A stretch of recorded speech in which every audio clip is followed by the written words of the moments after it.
William Stanley Jevons' important logic book, in a way, is at the crossroads of the fading away of traditional logic and the very beginnings of the development of modern logic. One of the things that has surprised me is how often this book is cited by those who specialize in the history of logic or whatnot. So this book really is a big deal. And I have a couple of books that deal with the history of thought on logic, and Jevons is referenced. Now, Jevons was not just a logician, he was an economist as well. He was part of the so-called Marginal Revolution, which upgraded our thinking in economics by introducing marginal utility, along with other great economists like Carl Menger. Now, this is a very old book, and it's definitely a traditional logic book, not really a modern logic book, but it does introduce some concepts from modern logic as they were just developing when he wrote this book in 1888. Because it is so old, you can read this for free online, but you can also buy a hard copy. So, for example, I got this from the Mises Institute, and it's one of the books I reference in my free tutorial on logic at amateurlogician.com. But also, if you go to my website, you will see that I use this quote on the homepage. Logic is not only an exact science, but is the most simple and elementary of all sciences. It ought therefore undoubtedly to find some place in every course of education. The relations of propositions and the forms of argument present as precise a subject of instruction and as vigorous an exercise of thought as the properties of geometrical figures or the rules of algebra. Amen. Okay, so let's take a look at this book. It's Elementary Lessons in Logic, Deductive and Inductive, with copious questions and examples and a vocabulary of logical terms. Like I said, this is from 1888, so it's quite old, but it's quite good. Now, some books I just skim, some books I read thoroughly with a lot of note-taking, and other books I also read very closely and carefully and then mark them up. This is one of those books I marked up. I really enjoyed reading this book, and I think you will benefit from it too. So I want to flip to the table of contents, then you could see the contents with me. So lesson 1, we have the definition and sphere of the science. Lesson 2 is on the 3 parts of logical doctrine. Then it gets into terms and propositions, and then we'll get into syllogisms and fallacies and so forth. So with terms, we get terms in their various kinds, of the ambiguity of terms, of the twofold meaning of terms in extension and intension, the growth of language, Leibniz on knowledge.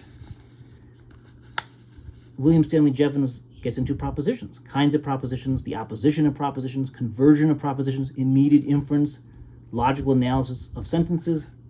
We have predictables, division, definition, Pascal and Descartes, and method. We get into, of course, the syllogism. And here we get the laws of thought, the rules of the syllogism, the moods and figures of the syllogism, reduction of the imperfect figures, irregular and compound syllogisms, and of conditional arguments. Then there are a couple of lessons or chapters on the fallacies, logical fallacies and material fallacies, recent logical views, the quantification of the predicate, Boole's system of logic, method analysis and synthesis, and then induction, perfect induction and the inductive syllogism, geometrical and mathematical induction, analogy and example, observation and experiment, methods of induction, methods of quantitative induction, empirical and deductive methods, explanation, tendency, hypothesis, theory, and fact. And then more on induction, classification, abstraction, requisites of a philosophical language.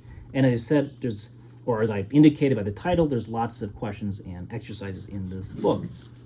Now, one of the things I will say about traditional logic is that oftentimes people have a very simplistic view of it because they don't look at these older books. And you see, this stuff is a lot more robust and interesting because Aristotle, for example, if you go way back, he dealt with modal logic to some small extent.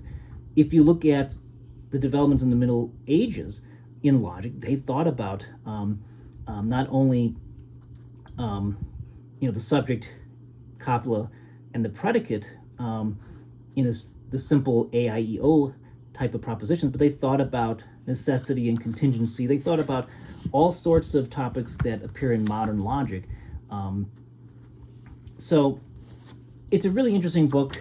I think it's worth reading. It's not just, so to speak, a book to think about or appreciate in its historical context, I think this is a book you can genuinely learn from, and it's written in a straightforward manner. Even though it's a very old book, it's not difficult reading in my view. It may take some work and effort, but it's definitely something to check into.